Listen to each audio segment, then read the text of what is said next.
So what you're watching is the alleged proof of the 24-hour sun in Antarctica. It's a 24-hour time-lapse appearing to show the sun traveling around in a big circle and staying above the horizon for 24 hours. It looks pretty good. The shadows match well.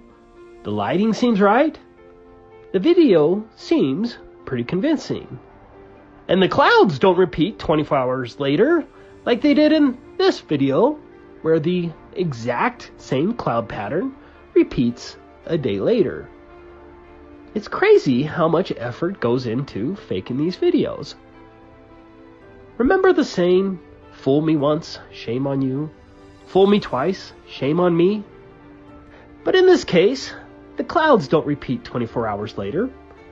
Instead, we're going to be looking at the sun with the same exact sun flares that repeat 24 hours later. I've synced the two segments of the video together. Remember, the bottom video is supposed to be 24 hours later. The clouds are different, and the lighting slightly changes, but the sun flares on the camera are exactly the same. I have freezed a few frames so that you can look closer. I'm convinced these repeating sun flares are impossible, as the slightest variation in angles and atmospheric conditions would alter the sun flares.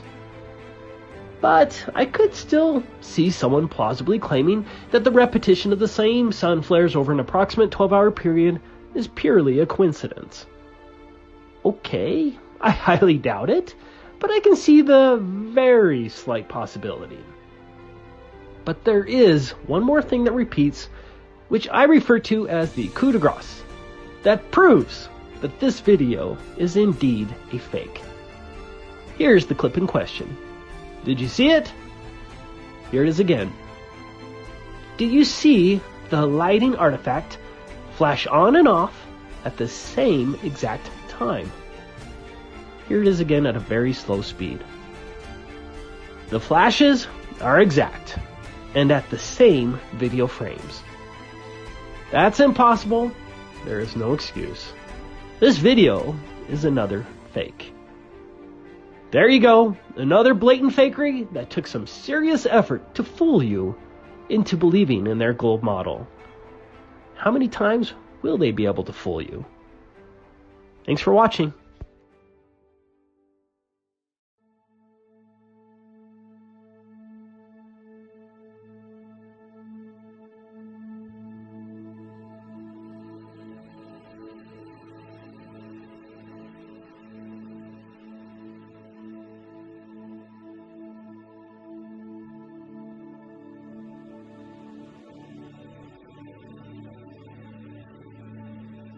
Allegations: unsuitable investments in breach of fiduciary duty.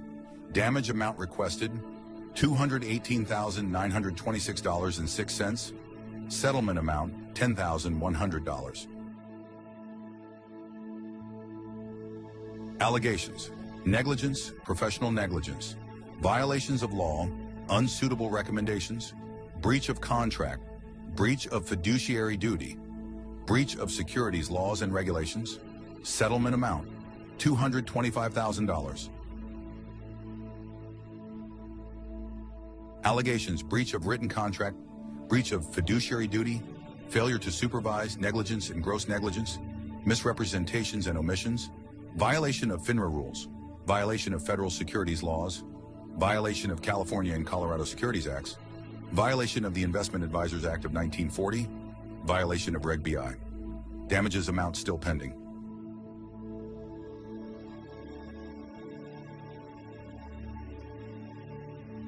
Allegations: violations of federal securities laws, violations of the Colorado Securities Act, breach of contract, common law fraud, breach of fiduciary duty, negligence and gross negligence. Damage amount requested: $135,000.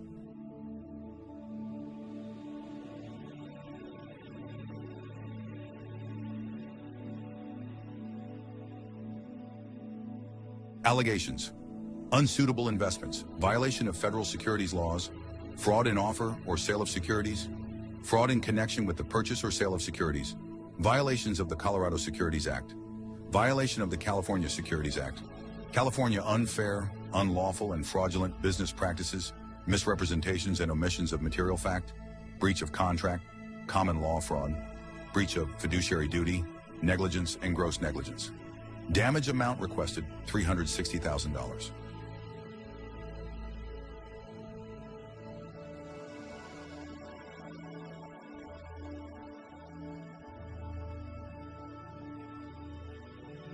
Allegations: rescission, breach of written contract, breach of fiduciary duty of failing to act in claimant's best interest, negligence and gross negligence, misrepresentations and omissions, violation of FINRA rules, violation of federal securities laws, violation of the Colorado Securities Act, and violation of Regulation BL.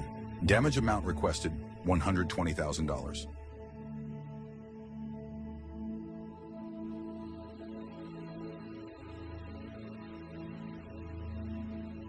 Allegations: violations of federal securities laws, fraud in offer or sale of securities, fraud in connection with the purchase of sale of securities, violations of California securities laws, unsuitable recommendations, misrepresentations, and omissions of material fact, California unfair, unlawful, and fraudulent business practices, violation of California's financial elder abuse law, violation of Washington's Securities Act, violation of Washington's Consumer Protection Act, violation of the Colorado Securities Act, violation of Colorado Consumer Protection Act, breach of contract, common law fraud, breach of fiduciary duty, negligence and gross negligence. December 2019, damage amount requested still pending.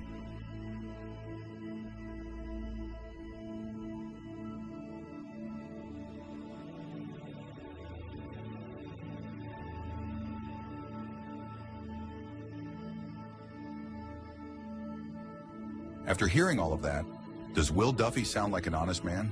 He's facing accusations from a growing number of victims, has already agreed to pay damages, and may owe over $1 million in fines for multiple SEC violations, offenses that could even lead to jail time. Yet instead of focusing on avoiding prison, his sole concern is settling the flat Earth versus globe Earth argument. Does that make any sense? Wouldn't any other person in his position be doing everything possible to stay out of jail? Isn't it far more likely that he has an ulterior motive, perhaps using this debate as a bargaining chip for those in power who have a vested interest in keeping the ridiculous heliocentric hypothesis alive? None of this adds up unless there's a powerful motivation at play, whether it be financial ruin, the threat of extended prison time, or other forms of persuasion to push a false narrative. Stripping someone of their wealth and freedom is a compelling way to ensure compliance.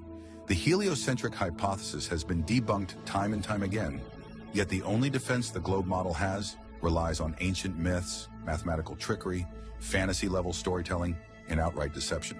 If one argues that the movement of the sun dictates the shape of the Earth, they must also believe in an object that blatantly defies natural law.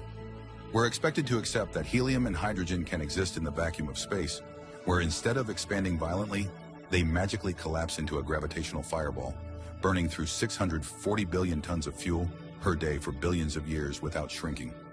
This so-called gravity is supposedly strong enough to hold on to Pluto, yet somehow ignores our own moon, among countless other contradictions in this elaborate fantasy. Natural gas law shows that gas violently fills the available space when not contained except in the heliocentric hypothesis. The question you then must ask yourself is, how much helium and hydrogen do you need in space to collapse in on itself and then create an impossible vacuum that nature abhors? Let me give you the answer in the words on Monty Python. Oh yeah, how much? A lot.